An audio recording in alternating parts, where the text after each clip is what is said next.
Il est l'homme le plus drôle de France. En serrant simplement une paire de gants, il peut escalader plus de 70 étages, mais tragiquement, à mi-chemin, ses gants sont tombés en panne. Il est aussi l'homme le plus rapide de France. Lorsqu'il met une brise de printemps sur son dos, il ne lui faut que 3 secondes pour foncer. Lors d'un entraînement de discipline et de conduite, il a battu le record de rester 1 heure sans parler. Même le capitaine en a été stupéfait et lui a demandé de partager avec les collègues comment il y était parvenu. Ce jour-là, alors que le capitaine expliquait les techniques d'utilisation de l'équipement, l'alarme du bâtiment s'est soudain déclenchée. Zhongnan est sorti en courant et a découvert une bombe à retardement à la porte. Le temps étant trop court, il n'y avait pas moyen de la désamorcer. À un moment critique, Nanju Dachan s'est avancé avec courage, prêt à se sacrifier. Après avoir dit adieu à ses coéquipiers, il est se monter seul dans une voiture et a emporté la bombe en levant la tête vers le ciel. La bombe a explosé toute seule. Heureusement, ce n'était qu'un exercice, mais sa prestation remarquable a complètement mis en colère le capitaine. Selon lui, quelqu'un comme Dachan n'était pas fait pour être policier, mais plutôt pour tourner une émission de télé-réalité avec sa grand-mère. En entendant cela, Dachan a justement pensé à sa grand-mère et a décidé de lui téléphoner. La conversation battait son plein quand sa grand-mère lui a appris que son assistante avait été kidnappée. Dachan lui a dit de ne pas paniquer et de se cacher dans la cave pour gagner du temps. Eh bien, les ravisseurs étaient un groupe de criminels. Dachan avait autrefois arrêté leur chef et il voulait maintenant se venger pour récupérer la grand-mère. Ils exigeaient il lui donnait 3 jours pour les rapporter. Dachan a immédiatement demandé l'autorisation au commissaire de lancer une opération, mais sa requête a été refusée car l'affaire touchait aux relations diplomatiques. En entendant cela, Dachan a jeté son insigne de policier, a démissionné et a décidé d'aller sauver sa grand-mère en tant que simple citoyen. Heureusement, ses bons frères sont venus l'aider. Ils se sont mis d'accord. Ils aideraient Dachan à sauver sa grand-mère, mais soudain, un homme chauve les a interpellés, leur disant de s'éloigner de ces 2 voitures car elles appartenaient à la mafia. Ils ont alors sorti leur petite voiture de poche. La première étape était de recueillir des informations et de préparer leur équipement. Et pour aller vite, Dachan a décidé d'entrer directement au poste de police. Il y a pris 2 grands sacs d'équipement. Mais au moment de s'enfuir, un collègue l'a surpris. Dachan l'a aussitôt assommé et l'a traîné dans un coin désert. Après s'être débarrassé de lui, il a expliqué à ses amis qu'il devait s'équiper pour aller combattre les criminels au Mexique. Ceux-ci, bien que réticents, ont accepté.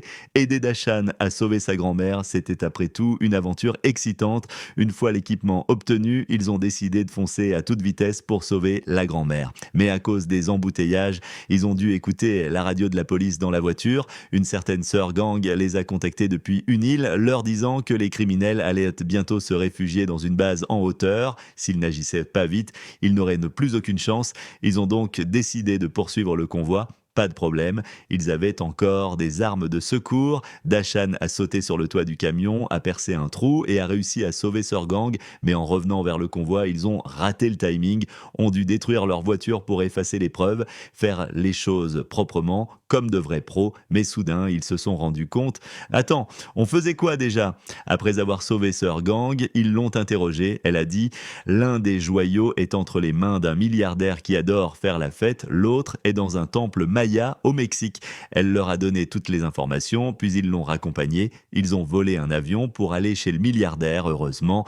Duokai savait piloter, ce qui leur a évité bien des ennuis. Après 6 longues heures, l'avion a atterri, mais dès qu'ils ont touché le sol, ils ont compris qu'il y avait un problème. L'avion n'avait pas atterri où prévu, c'était un simulateur d'incident. Ils ont dû reprendre un vol normal, encore 6 heures de trajet. La maison du milliardaire était très surveillée et pour entrer à sa fête, il fallait une invitation spéciale.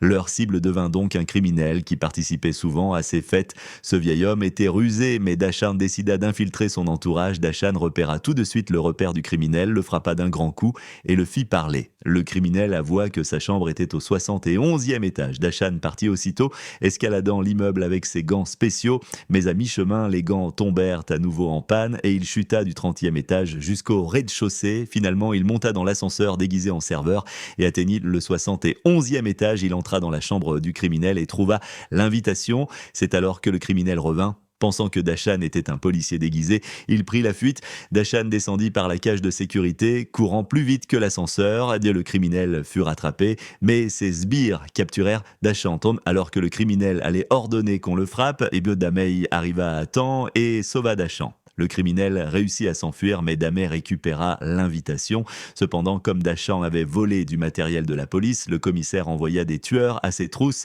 Une femme redoutable, armée de 2 crochets, les poursuivit, accrochés à leur voiture sans jamais lâcher prise. Heureusement, elle ne fut pas si difficile à semer.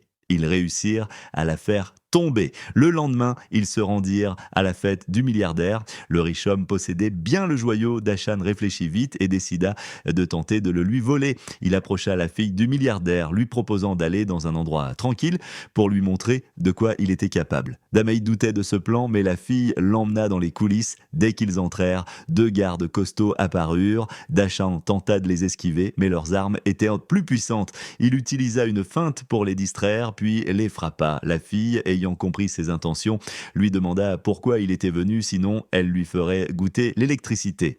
Pour le bonheur de Damet, Dachan dut tout avouer. Elle sourit légèrement, sortit le joyau et lui dit de le regarder une dernière fois avant de mourir. Mais Dachan cria soudain: « Les gars, vous pouvez entrer. Nouvelle année, nouvelle année, nouvelle année, nouvelle année, nouvelle année, nouvelle année, nouvelle année. » Heureusement, il n'était pas Captain America. Voyant Dachan si sincère et courageux, le milliardaire fut ému. Il décida de lui remettre le joyau en personne, mais alors qu'il s'apprêtait à agir, il hésita. Et si on reportait la libération ? Leur époque était impitoyable. Vint alors la 2e mission, récupérer le second joyau.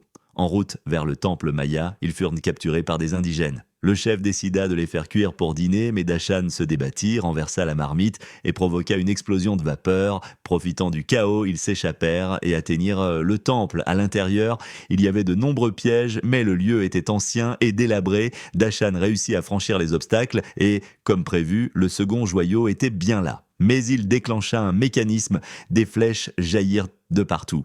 Il esquiva de justesse et attrapa la pierre précieuse. Enfin, il était temps d'échanger les joyaux contre sa grand-mère, mais le vrai instigateur de toute cette affaire était Sir Gang. Selon la légende, celui qui réunit les 2 joyaux serait invité par les dieux et obtiendrait la jeunesse éternelle. Lorsque Dachan activa les pierres, une lumière divine jaillit du ciel. Ah, la légende semblait donc vraie, mais c'était en réalité des drones de la police. Sir Gang tenta de s'enfuir, mais Dachan l'arrêta. 10 milliards sous terre, 800 € par mois, à quoi bon risquer sa vie ?